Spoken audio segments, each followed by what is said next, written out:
Welcome to News Tonight. Thank you so much for allowing us into your space. It is the 6th of October 2023. My name is Patricia Lokoma Mpango and I'm joined by Mogalu Mohammed on sign language. Now delving into the technicalities, starting off with a scaling graduation ceremony that transpired today. The youth who have graduated under the presidential initiative on scaling the girl and boy child program have been advised to form groups to be able to benefit from the capital that the president has pledged to support with them.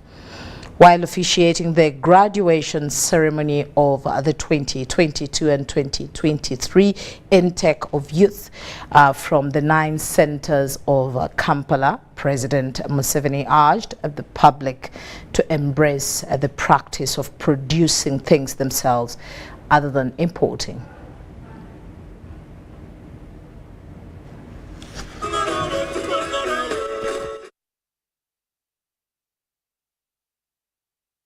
Over 16,000 youth from the 9 centers of Kampala under the presidential initiative on skilling the girl and boy child have received certificates from the Directorate of Industrial Training after qualifying in 14 skills that include hairdressing, knitting, embroidery, welding, bakery, shoemaking and electronic installation, among others. These have exhibited the skills they have acquired to the President and the First Lady at Kololo Independence Grounds.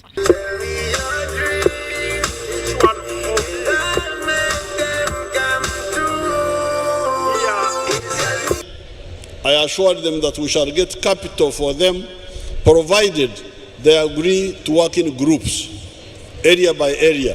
While officiating the graduation ceremony, President Museveni expressed his disappointment with head teachers of public schools who want to get money from poor children. Now challenging the whole system, the whole political class, and the whole administrative class. Why can't we introduce free education as we had planned in all the government schools, primary and secondary and technical? The Minister of Education and Sports, Janet Kataha Museveni, fronted exemplary conduct and moral uprightness if these graduate services are to thrive. I urge each of you to embrace the digital era that is here and to seize every opportunity to leverage its benefits for your entrepreneurial growth. As you do so, I implore you also to invest in your character development. I cannot forget. The program has transformed youth from ghetto areas of the 5 divisions of Kampala.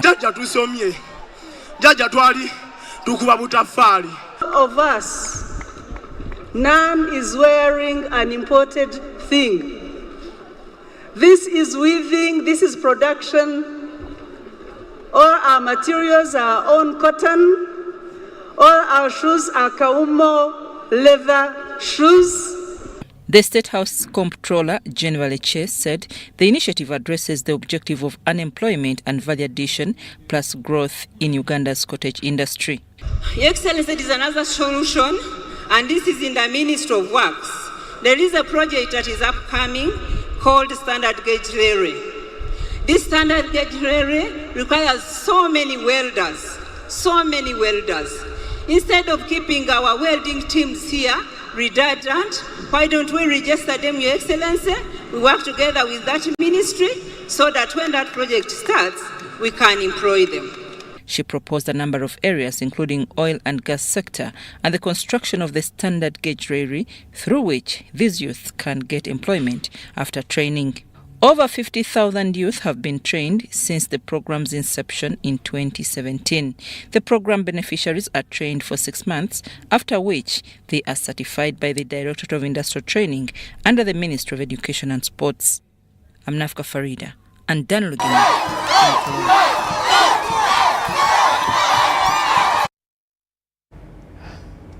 Now, in the area of IT solutions, 10 companies will be chosen to participate in the final competition for ICT solutions targeting underserved and unserved communities as part of the e-Booster Bootcamp project organized by the Uganda Communications Commission.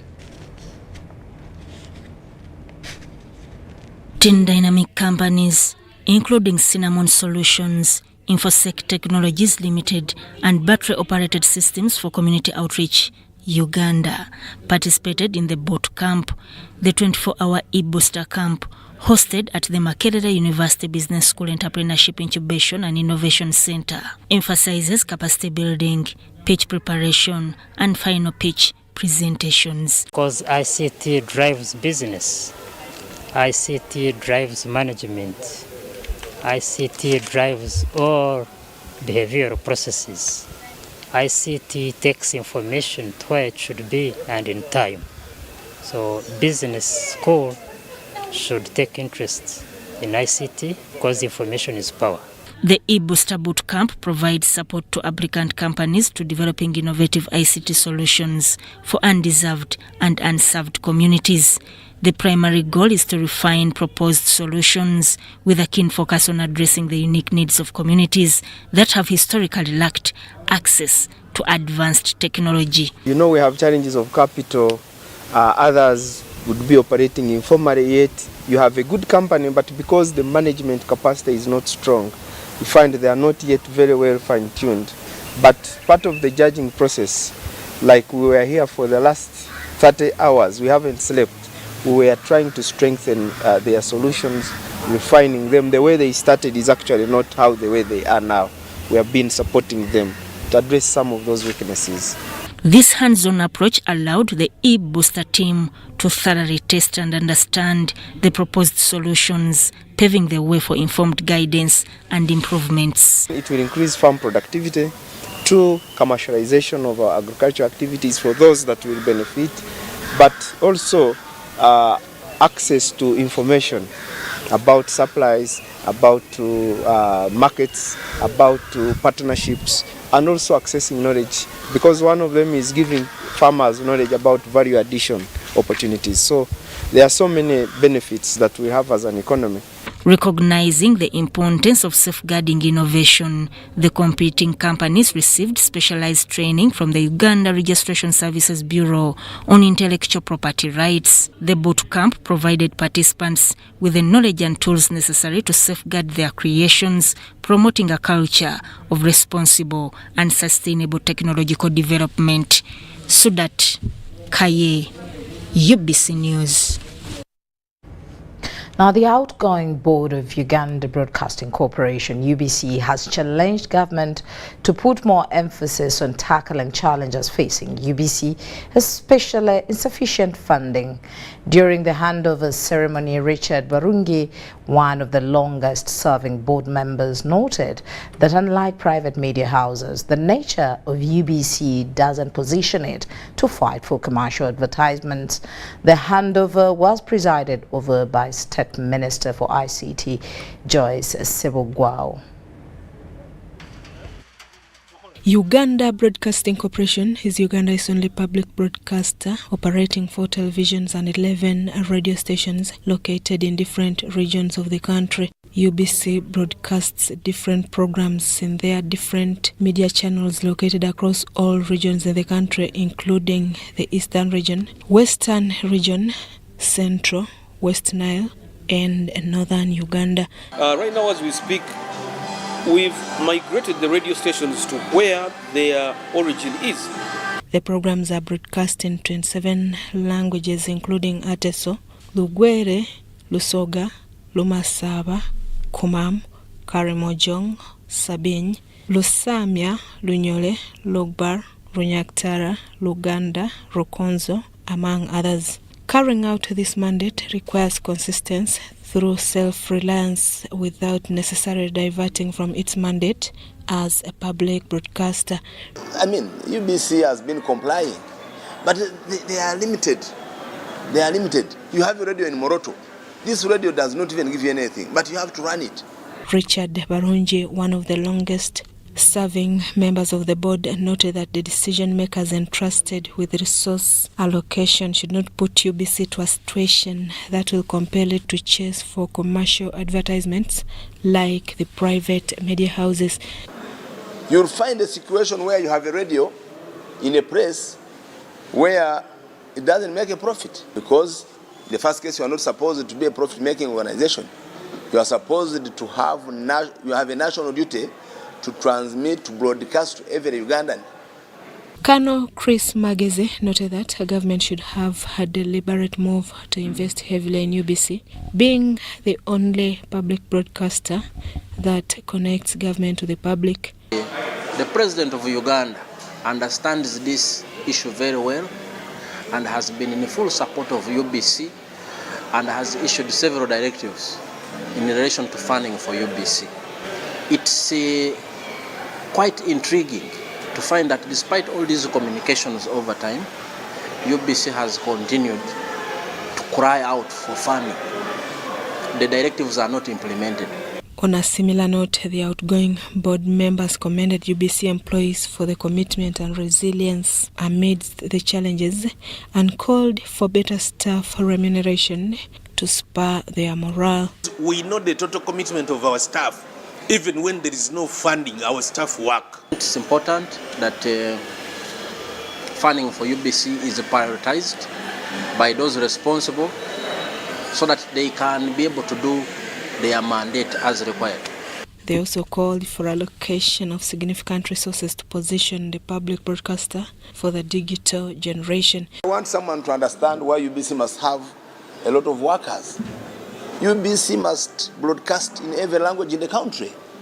You cannot compare UBC like these other media houses.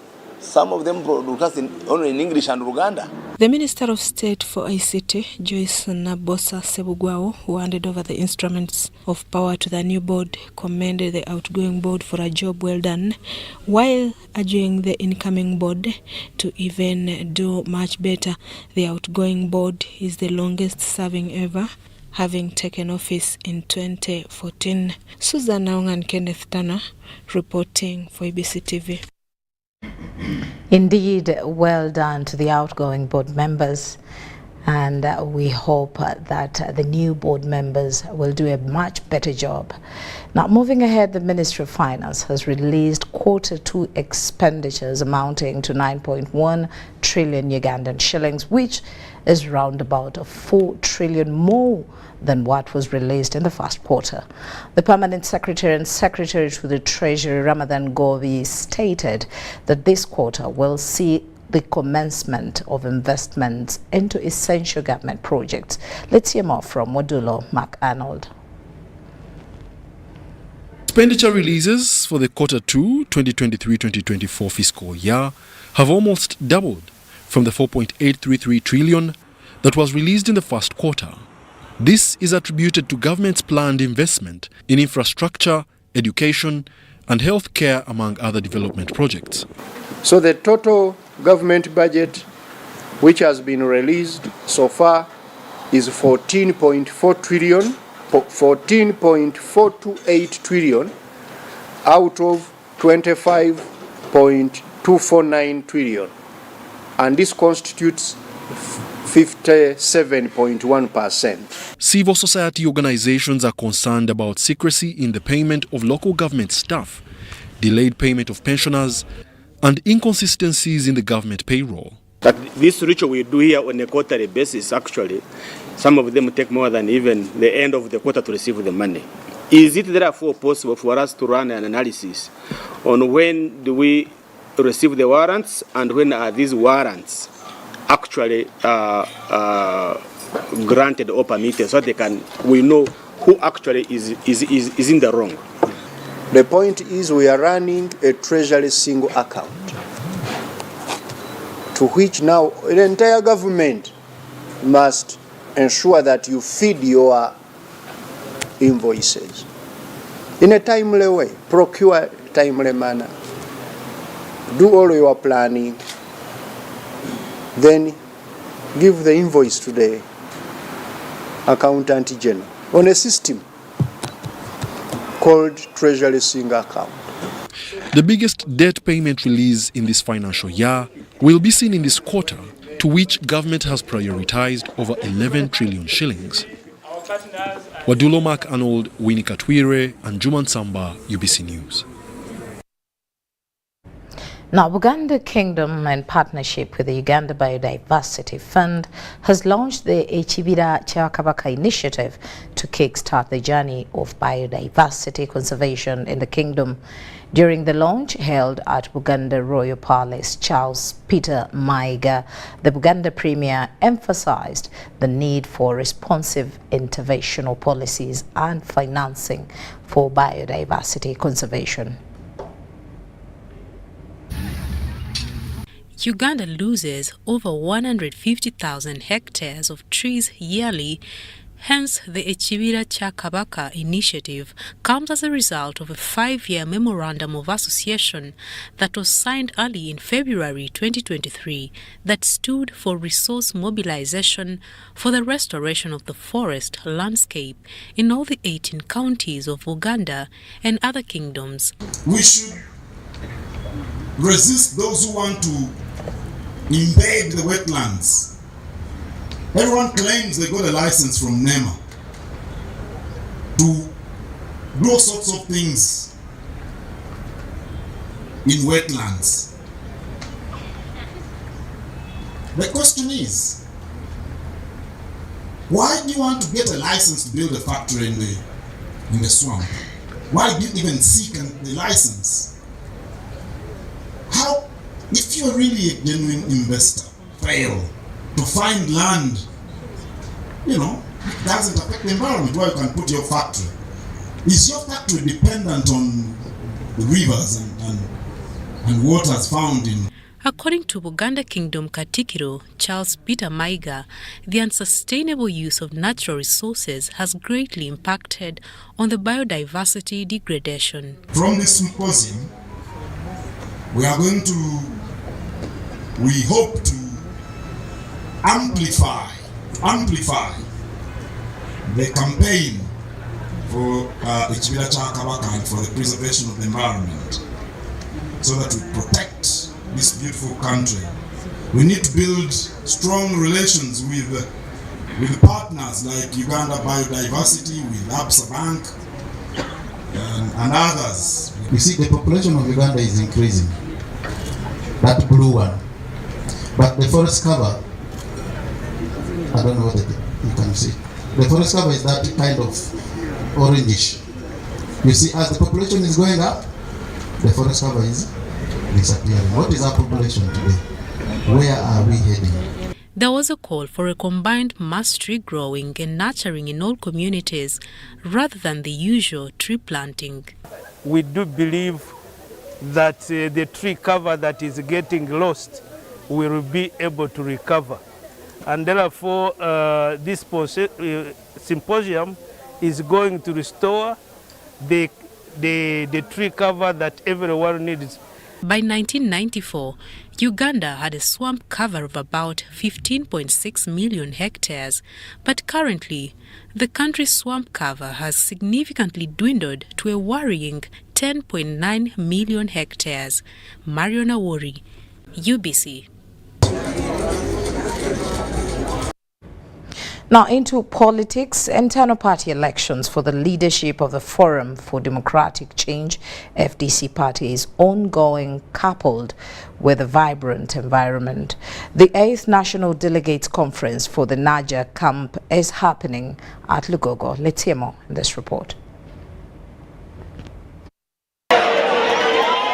The vibrant environment at Lugogo, where the Forum for Democratic Change Party is holding its 8th National Delegates Conference, depicts the party's slogan of One Uganda, One People.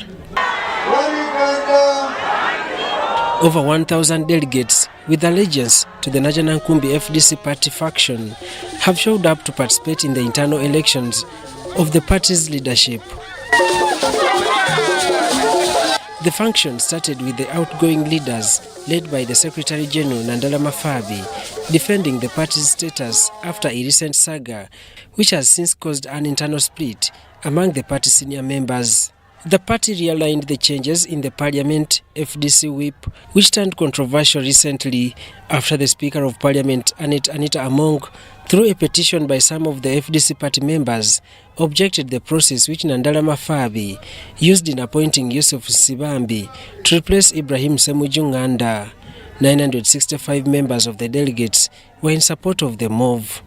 So as I speak now, I have already signed the letter. Now I want to see what's next.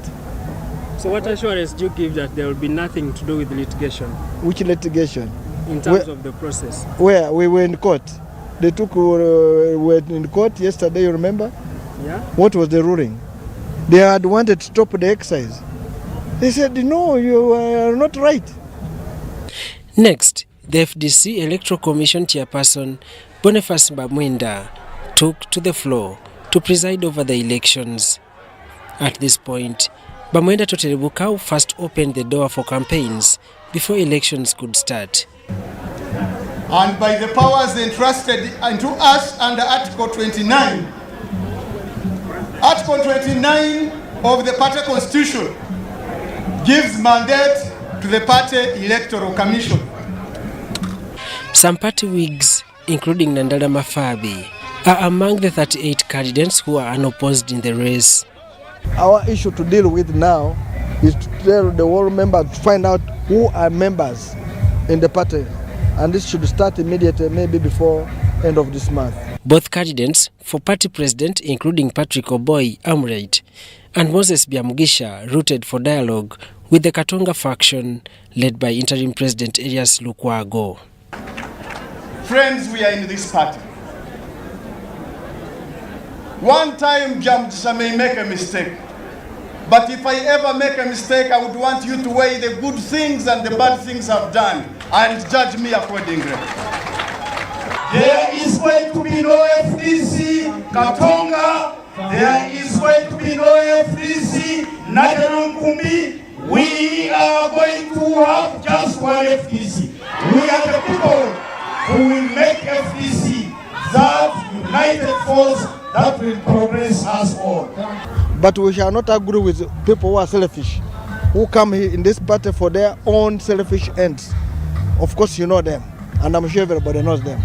But people who are being misled, people who have a conflict, we can have a conflict like brothers, we can have a conflict even in our families.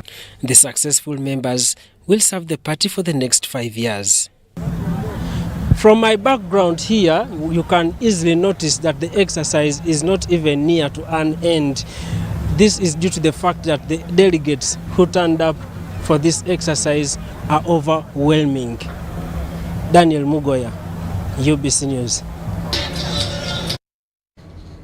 Now, the 26th edition of the Uganda International Trade Fair, held under the theme Driving Manufacturing and Trade Efficiency Through Digital Transformation and Innovation, has showcased a diverse range of companies, both small and large, unveiling a wide range of products designed to bolster the Buy Uganda, Build Uganda initiative.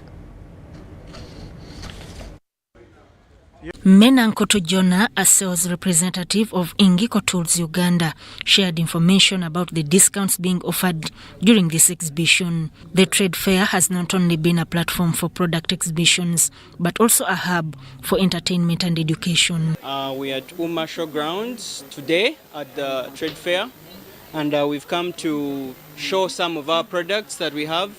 So Inco, we are having a full product range, whereby we are having equipment that can be used for fabrication, welding, carpentry. We have gardening equipment. We have a plethora of items, and you can always pass by to see what we have for you today. We are also having discount sales on all products. Anything above 1 million, we shall be offering 7% discount off, and also below 1 million as well, we will be offering 5% off. Having a combo for the drill, whereby you'll have a package having a corded drill and a cordless drill. All these at a giveaway price in a combo that comes as a package like this. Eddie Mokoshi, the public relations officer for Chiri Bottling Company, lauded the event for fostering unity and national pride. I'm so happy that we are participating in the trade show. This time the theme is driving manufacturing and trade efficiency through digital transformation and innovation. And we believe now the level of digital marketing has gone far. So UMA has decided also to uplift the theme into social media. All the platforms are on now. As you see, we have our drinks here. We have an energy drink called Mustang. The education sector pavilion has been a standout feature, offering students the opportunity to explore cutting-edge innovations. Nakawa Vocational Training College has emerged as a key contributor in sectors such as smart home management systems, artificial intelligence, printing, and factory automation. To basically exhibit most of our current innovations, and we've basically looked at the fourth industrial revolution skills, which includes artificial intelligence, robotics, factory automations that are currently needed in the industries and the world of work today. The Uganda International Trade Fair 2023 has emerged as an event promoting innovation and trade efficiency and reinforcing the Buy Uganda, Build Uganda initiative. Now into the health sector, people living with HIV/AIDS have been urged to join advocacy groups to help them have a common voice. The call was made by the Executive Director, Uganda Network of Young People Living with HIV/AIDS during a press conference held at their offices in Tinda. Last week, the Equal Opportunities Commission Tribunal delivered its judgment in a case filed by the Center for Health, Human Rights and Development against Pastor Martin Semper for making discriminatory comments against people living with HIV on his social media, specifically his X app, formerly Twitter, account. Or to imprisonment for a term of not more than 10 years, or both. In his judgment, committee member Joel Cox, or Jock, ordered Pastor Semper to respect the Constitution as it provides for the rights of people living with HIV, although the pastor expressed his dissatisfaction with the decision. The Equal Opportunities Commission Act of 2007, the HIV and AIDS Prevention and Control Act of 2015, the National Policy Guidelines on Ending HIV Stigma and Discrimination, forthwith desist from uttering or posting on social media or the mainstream media any statements that have the effect of causing stigma against people living with or affected by HIV. Saying that what I did was discriminatory, I'm going to be studying this judgment. I think that it is a miscarriage of justice, and I'm going to be appealing. You know, the fight for freedom of speech, this number one is a fight. We are free to think. Following the ruling, civil society organizations advocating for people living with HIV/AIDS have applauded the Equal Opportunities Commission Tribunal, saying this will help to reduce discrimination and stigma against people living with HIV. Discrimination has no space and place in our communities, that anyone who utters any discriminatory messages on social media or verbally is against the law. And that is illegal to stigmatize and discriminate people living with HIV. I encourage people living with HIV to stop stigma and discrimination. Rather, people in society to stop stigmatizing and discriminating people living with HIV, because we are all equal before and under the law. What we need is love, not hate. We are all people. I'm a person living with HIV, and I can say that I'm not different. Ministry of Health research findings show that HIV is higher among children and youth aged between 15 to 24 years, contributing to 4.4% of the total population. Economic empowerment of the young people is still lacking. And then the other thing that we need to look at is that the services are available, because the transmission amongst these ages oftentimes it's through sexual intercourse. And then the other question that I would pose to us as players in this response is what are the available prevention measures? What are the choices?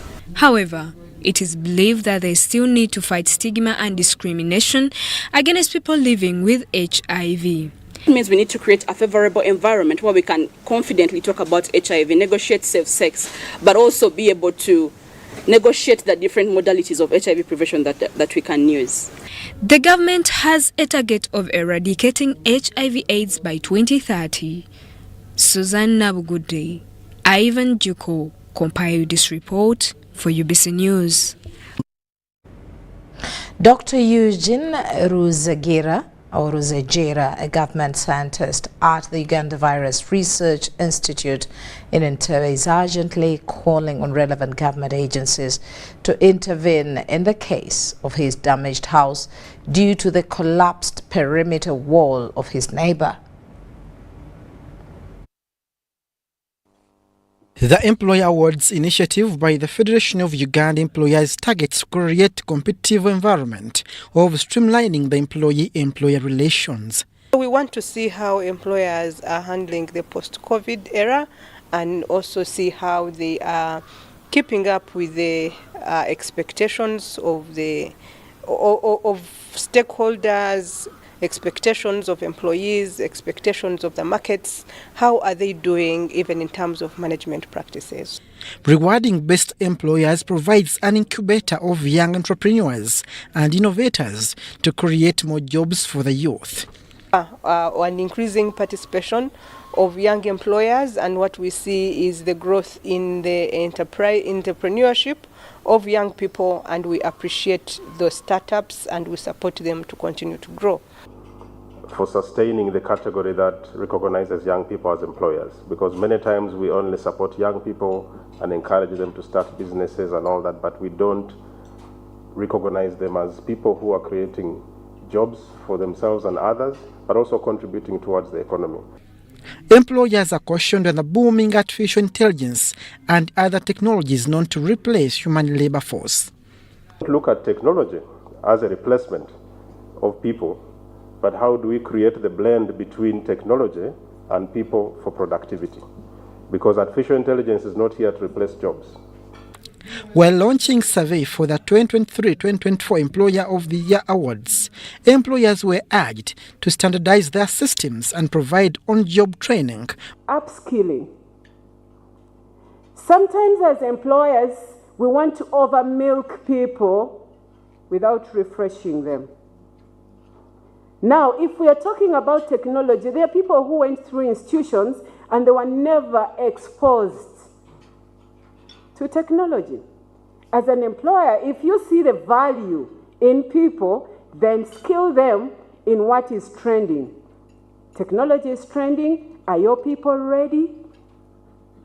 Sometimes you don't want to ready your people. They steal them and another person marks out value from them. So we need to be very observant of such. The theme for this year's awards is employer competitiveness in the post-COVID-19 era. Abdul Nasser Lubwama for UBC. Well, as we go for a short break, we apologize for the collapsed fence story. What we just read there was about the Federation Vice Chairperson there, Annette Nakawunde, launching the 2023-2024 Employers Award. Right now, we're going to take a short break, but do not go away. We'll return with more stories.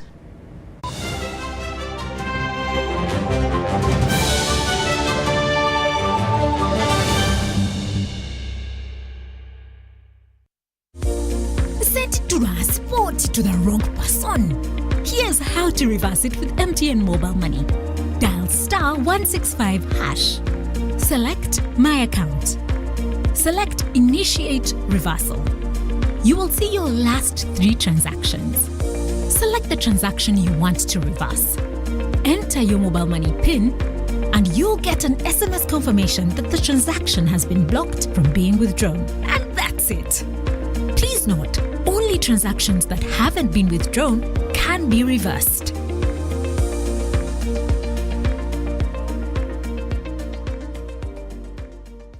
In this family, we can't agree on anything. Martha. We can't even agree on what to watch. All the games to play. Martha. Ndoza Mulabi, we can't even agree on what to eat. At least the one thing for now we can all agree on is the soap to use. He likes that it's big and lasts long. Anti-economy. I like that it keeps my skin smooth. Ate alina echovu. And the children like that. It smells amazing. Everyone is happy. Movit soap comes in 4 fantastic flavors. Movit family soap is truly soap for the whole family. Movit. All day confidence.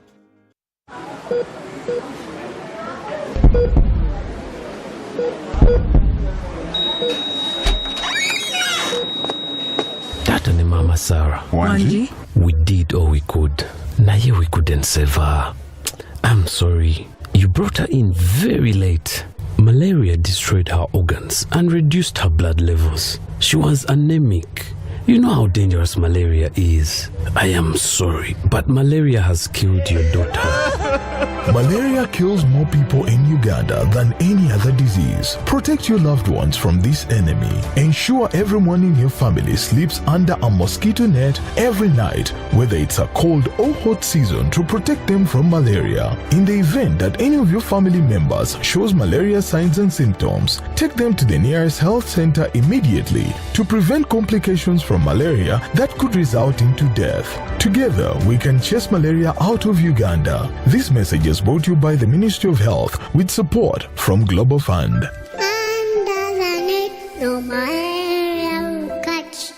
It's Freaky Friday from Airtel. Buy or gift. Buy or gift. Get freaky too. Dial *100*0# to load a Freaky Friday bundle for you to enjoy the best offers on voice and data. To buy a bundle for friends and family, dial *100*0#. Freaky Friday with Airtel. Buy or gift a bundle today. Dial *100*0# to get started. Airtel, a reason to imagine. Uganda is a source, transit, and destination for adults and children who are either forced or deceived into forced labor, organ harvest, sacrifice, and commercial exploitation. Trafficking in persons is a serious crime and gross violation of human rights. Report suspects of trafficking in persons to police for investigation and prosecution. Suspects are either close friends or relatives. Victims of trafficking are not criminals and need protection. This message is brought to you by the Coordination Office for Prevention of Trafficking in Persons, Ministry of Internal Affairs.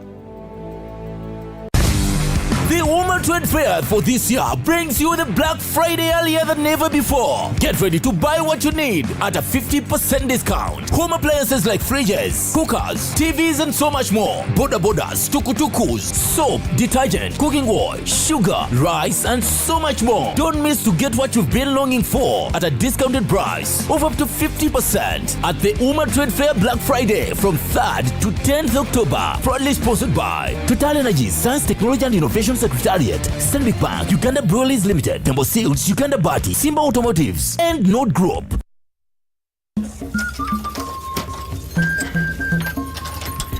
I wish you maintain that same effort to protect you and your family from that very dangerous ship that attacks you every night. And if you don't take action soon, it may cost your life or even your pregnant wife to lose her baby. Wapi, with all these original padlocks and my maguja, no thief can make an attempt to break in. Simon, you and your wife are always in and out of the hospital almost every month. And it's that dangerous thief that you are not yet safe from. You're lucky that for now, it's only robbing you money. Malaria is a thief. Don't let it rob you and your loved ones. Prevent it by sleeping under a mosquito net every night. For pregnant women, go for antenatal care and get your Fancida medicine to protect you and your unborn baby from malaria.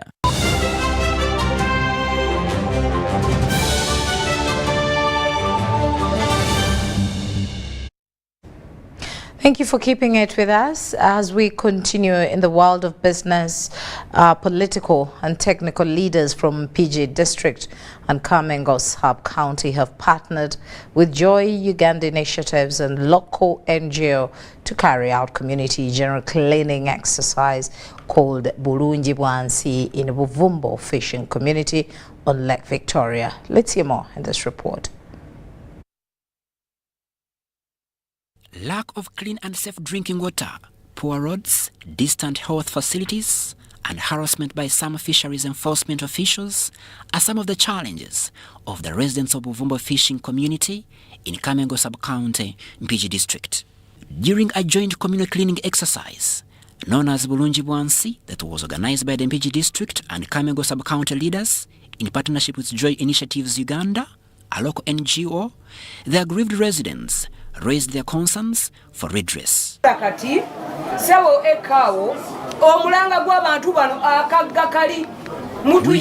problem of lack of clean water, distant health centers, and bad roads. The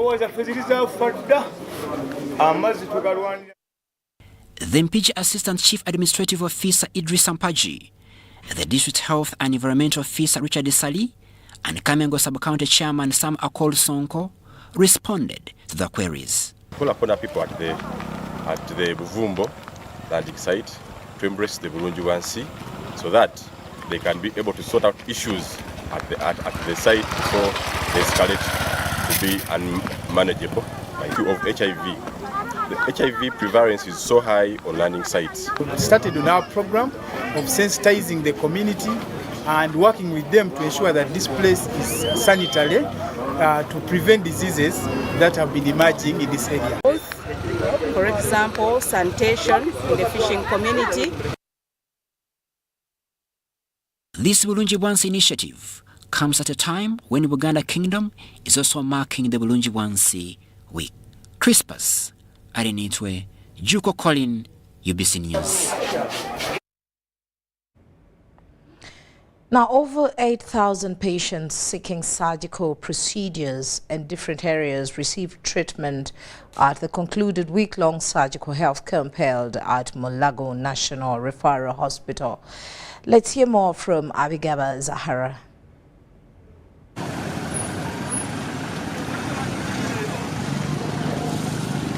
Mulago National Referral Hospital has officially closed their week-long surgical health camp where over 8,000 patients received treatment and surgical procedures for different ailments. The week-long surgical health camp provided a number of complicated procedures in the area of neurosurgery, urology, orthopedic surgeries, ENT, nutrition, education, among others, for both adults and children.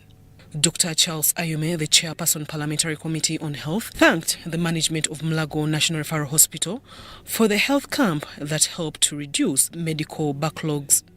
He urged the government to prioritize surgical camps as the main focus of service delivery. I know there are issues to do with supplies. We are trying as much as our best, especially supplies for very specialized services, whether it's neuro, urology, and so forth, maxillofacial.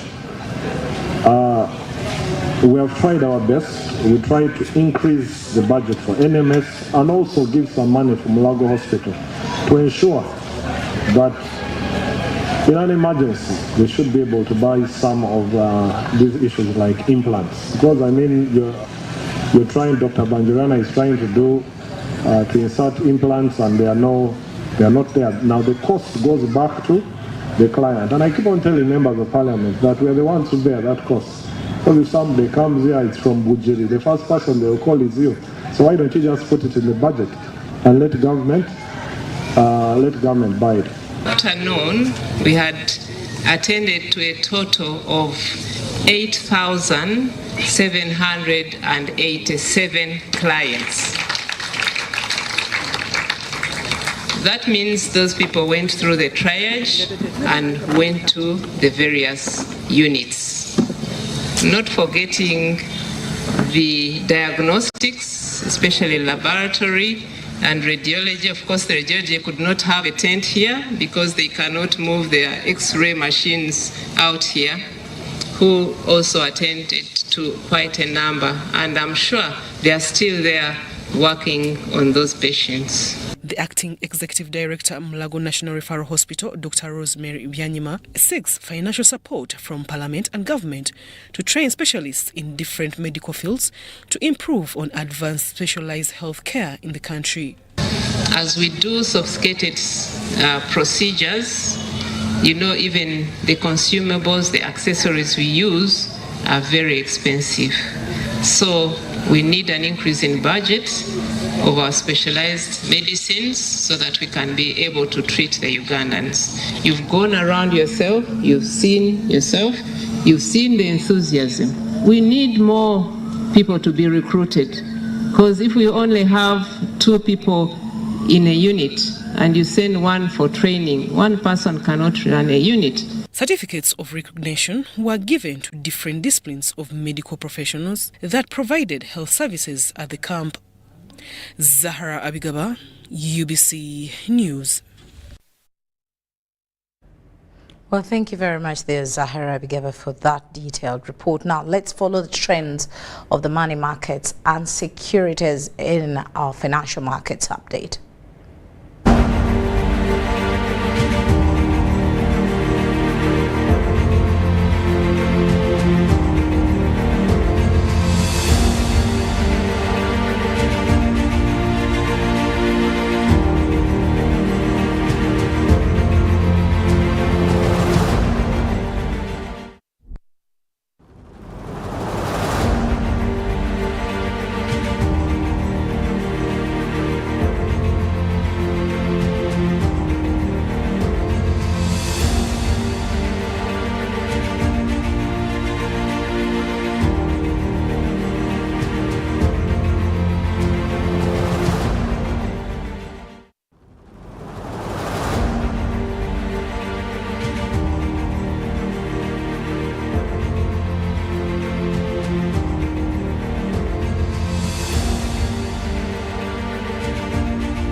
And into sport, the Parliamentary Sports Club has paid tribute to its members who played an instrumental role in securing the hosting right for AFCON 2027 finals. This achievement realized through a collaborative Pamoja bid with Uganda, Kenya and Tanzania as they continue to reverberate with excitement throughout the East African sports landscape. 2027 AFCON, Kenya, Uganda and Tanzania. The announcement made last month by the Confederation of African Football Executive Committee granting AFCON 2027 hosting rights to the Pamoja bid marked a milestone for the 3 East African nations. The significance of hosting the AFCON 2027 finals goes beyond the football field as it promises to spur improvements in sports infrastructure across the region, leaving a lasting legacy for future generations. Within the Parliamentary Sports Committee, key figures like Moses Magugo, President of the Federation of Uganda Football Associations and the Member of Parliament for Budiope East, Honorable Peter Ogwang, the State Minister for Sport, and his predecessor, Hamson Obua, the club's patron, Right Honorable Anita Among, the Speaker of Parliament, stood at the forefront of this endeavor. Honor to hand over the ejaze for the Speaker to the Honorable Chief Whip, Honorable Hamson Obua, on behalf of the organizers of this event. What we need to concentrate now is about the infrastructure, and also let's look at other social sectors. For instance, I want to talk about particularly on the areas of stadiums, I want to talk about the areas of roads, I want to talk about areas of airfields, maybe where we will be able to put up these stadiums. So I want to say, as a country, we are ready. And as a sports fraternity, I want to call upon the federation now to begin preparing a young team. We should be able to compete. Maybe we need to even now dream further. When you host Africa Cup of Nations, your next dream must be World Cup. And that dream must be launched immediately. World Cup 2030 and beyond, on condition that we are able to put in place world-class sports infrastructure, I believe East Africa can host even World Cup. The club is now gearing up for the East African Parliamentary Games, a regional sporting event scheduled to take place in Rwanda next month. The Pamoja Beats' triumph in securing AFCON 2027 hosting rights has been looked at by many as a turning point for East African football and spurs a well for the continued growth of sports in the region. Grace Joyce Kemigisa, UBC News. Quite a milestone. Thank you so much for joining us and allowing us into your space. Once again, my name is Patricia Lukoma Mpango. Mugalo Mohammed has been with us on sign language. As we sign out, we leave you with Kutesa Mele presenting the weather forecast. Stay tuned. Thanks for tuning on UBC. My name is Tessa Mili with your weather update. We are still having light showers here and there. Nevertheless, we're having a reduction in wet activities, and seeing the satellite picture, we're having a ridging over the tip of South Africa that is pulling the moist winds that are supposed to come into our country, hence reducing the wet activities. Nevertheless, we're still having moist winds that are blowing from Congo advection coming into our country in combination with the local effects, bring us the light showers we are seeing here and there within our country. Nevertheless, we are still in rain season. Tomorrow morning, we expect to wake up with thunder showers across parts of Kampala and some parts of Masaka and some parts of Nakasongola, but the rest of the central is going to wake up to a bright sunny day. Moving into the eastern, we are having a bright sunny day across Soroti, but Jinja and Tororo, some parts are going to wake up to a thunder showers. Moving to the western stretch, we are waking up to a bright sunny day. Apart from Mbala, we are seeing light isolated shows. Moving to the northern sector, for them they are waking up to a bright sunny day. Afternoon hours, we are seeing a pickup of light isolated showers across Mubende and some parts of Nakasongola, but the rest of the central are going to continue with sunny intervals. Moving to the eastern stretch, we are seeing a pickup of light isolated showers across Soti, but the rest of the area with sunny intervals. The western stretch, for them, they're having a pickup of thunder showers at a maximum of 31 degrees Celsius across Kasese, 29 Masindi, lowest with Kabale Highlands of 25 degrees Celsius. Northern sector, we are seeing a pickup of light showers here and there at a maximum of 30 degrees Celsius. Apart from Arua, we are seeing a 29 degrees Celsius. It is moving out of Uganda toward the fisties across the globe. We are forecasting sunny conditions across Doha with a maximum of 39 degrees Celsius. Nairobi and Tocho with sunny intervals at a maximum of 28 degrees Celsius across Nairobi. Hong Kong with cloudy conditions, though the temperature is going to be a little high at 26 degrees Celsius. New York with light isolated showers at a maximum of 19 degrees Celsius. Thanks for tuning on UBC. My name is Kutesa Mili. Stay tuned and see you tomorrow.